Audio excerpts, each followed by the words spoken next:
Bonjour Laura. Bonjour Magali. Et votre histoire, c'est celle de la campagne de déstabilisation menée par le Mossad contre les responsables militaires iraniens. Nous sommes le vendredi 13 juin, Magali, jour du lancement de l'opération israélienne en Iran. Un agent du renseignement israélien compose le numéro d'un général iranien haut placé. Un enregistrement audio de cette conversation a été obtenu par le Washington Post, journal américain. Précisons, la voix de l'Iranien est masquée pour qu'il ne puisse pas être reconnu. Écoutons un extrait. Écoutez bien, je vous appelle d'un pays. J'appelle de ce pays qui, il y a 2 heures, a envoyé Bagheri, Salami, Shankami, l'un après l'autre, en enfer. Le seul conseil que je vous donne en ce moment, je peux vous le donner maintenant, c'est que vous avez 12 heures pour vous échapper avec votre femme et votre enfant. Sinon, vous êtes sur notre liste. Vous tous, un par un, êtes sur la liste que je regarde. Et vous êtes nos prochaines cibles. Nous sommes plus proches de vous que votre propre veine. Nous sommes plus proches de vous que votre propre veine. Il fallait l'imaginer à la fin. Ah oui, ça c'est sûr, oui. Ouais. Au début, le général iranien, vous voyez, il ne répond pas. Non. Mais il écoute. Il a bien tout entendu, puisque dans un second temps, il se met à poser des questions, témoignant de son intérêt. Tu veux être l'un d'eux? Tu veux être le prochain sur la liste? Tu veux aussi détruire ta femme et ton enfant? Je te le dis maintenant, je t'ai fait une proposition, j'ai appelé. Tu veux que je te le dise? Tu as 12 heures pour faire une vidéo disant que tu te retires du gouvernement et que tu refuses de sacrifier ta vie pour des gens qui ont détruit ton pays pendant 46 ans. Ils n'ont fait que tuer, voler, prendre. Ils n'ont fait que découper les enfants de ce pays en morceaux.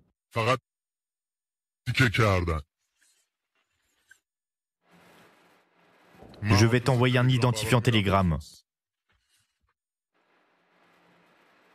On ignore au final si la vidéo a bien été envoyée à l'agent israélien.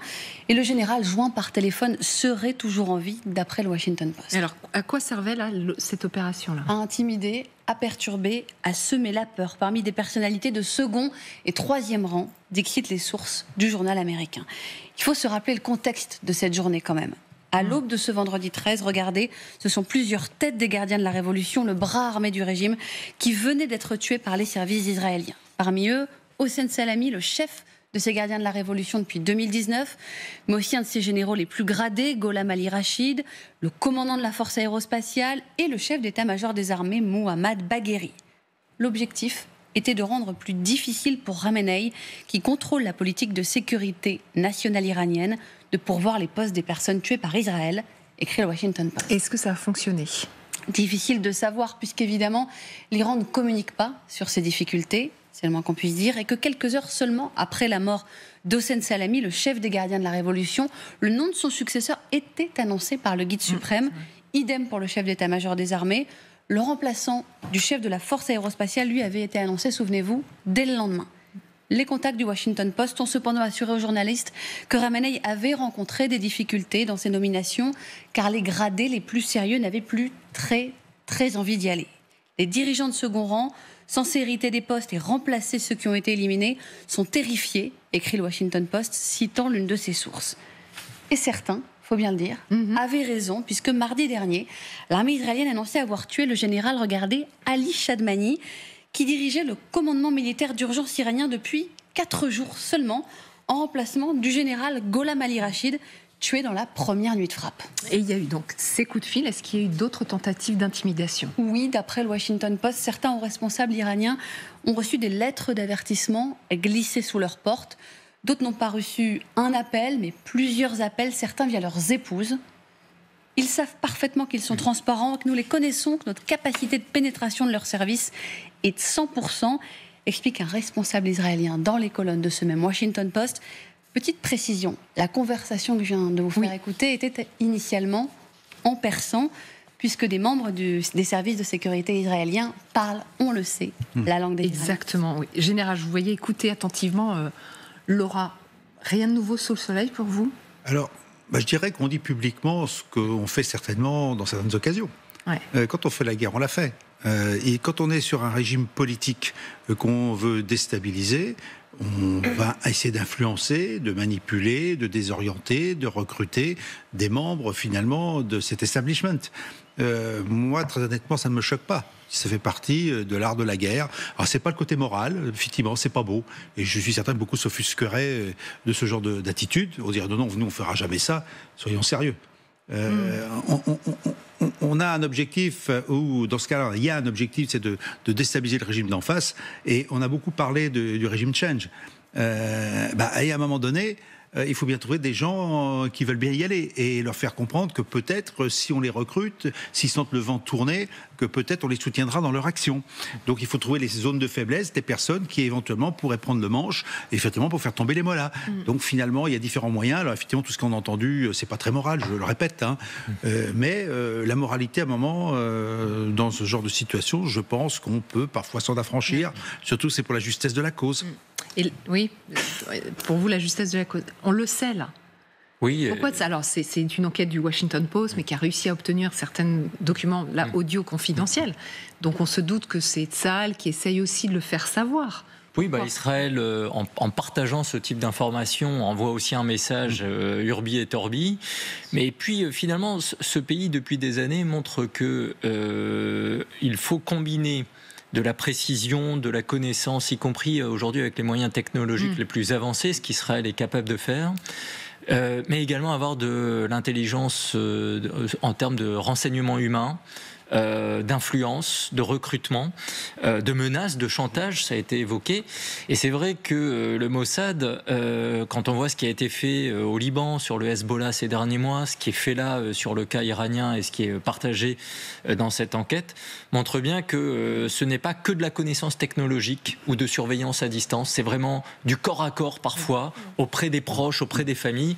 Et ça veut dire que le renseignement humain reste absolument déterminant, et vraiment ce que fait Israël nous montre que ce renseignement, ce qu'on appelle l'intelligence en bon anglo-saxon, l'intelligence c'est des moyens techniques, mais c'est beaucoup d'intelligence humaine. Humaine, sur place. Édouard Kuckerman est également en direct avec nous, bonjour. Ancien porte-parole de l'armée israélienne. Laura nous expliquait donc ces techniques du Mossad, donc d'appeler des personnels des gardiens de la Révolution pour les intimider. Est-ce que vous savez, vous, si cette opération spécifique a fonctionné ? Donc le but c'était de perturber, d'intimider, de semer la panique au sein du régime iranien. J'ai lu certains articles là-dessus, mais je n'ai pas d'informations privilégiées. Mais c'est une technique bien connue du Mossad ? Il y a toujours le système de l'unité, c'est pas nécessairement d'ailleurs du Mossad, mais il y a une unité de 8200 et d'autres unités de télécommunications qui sont utilisées pour faire passer des messages, soit des individus, soit une population plus large, notamment avant un bombardement. On informe le lieu qui va être bombardé pour que la population civile puisse quitter les lieux. Et évidemment, ce genre de technique est utilisé pour des personnes spécifiques, oui. Et alors, je ne sais pas si vous avez entendu ce que vient de dire Sébastien Imbis, que finalement le renseignement humain, c'est-à-dire l'investissement humain sur des terrains comme ceux de l'Iran par exemple, sont irremplaçables. Est-ce que c'est la grande force du Mossad, selon vous ?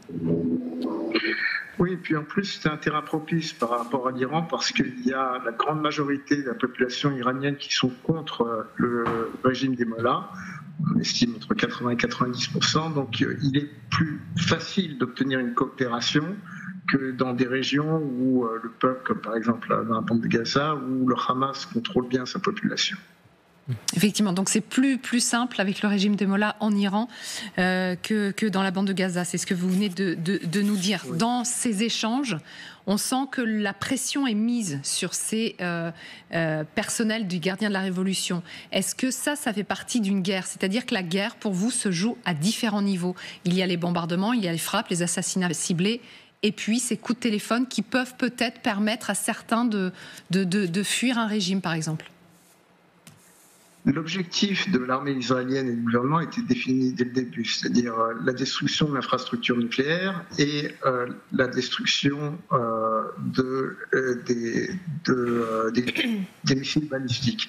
Mais effectivement, si on veut avoir du calme dans notre région, et c'est un calme qui est souhaité non seulement par Israël, mais par l'ensemble des pays sunnites modérés, par l'ensemble également des pays occidentaux, il est clair qu'il faudrait qu'il y ait un changement de régime. Ce n'est pas l'objectif de cette intervention, mais si c'est le résultat parce qu'il y a une population qui décide de se révolter contre un régime qui l'a conduit à une catastrophe économique et humaine, et ils ont affecté les valeurs les plus basiques du droit de l'homme et surtout du droit de la femme. Je pense que ce serait bien pour l'ensemble des pays de la région. Maintenant, c'est pas à Israël de faire ce travail. Effectivement, on a vu en Syrie et on a vu également au Liban que le fait qu'Israël ait ciblé les leaders militaires et les leaders religieux, comme Nasrallah au Liban, ça a eu un effet boule de neige, et on a vu en particulier l'impact que ça a pu avoir sur la Syrie.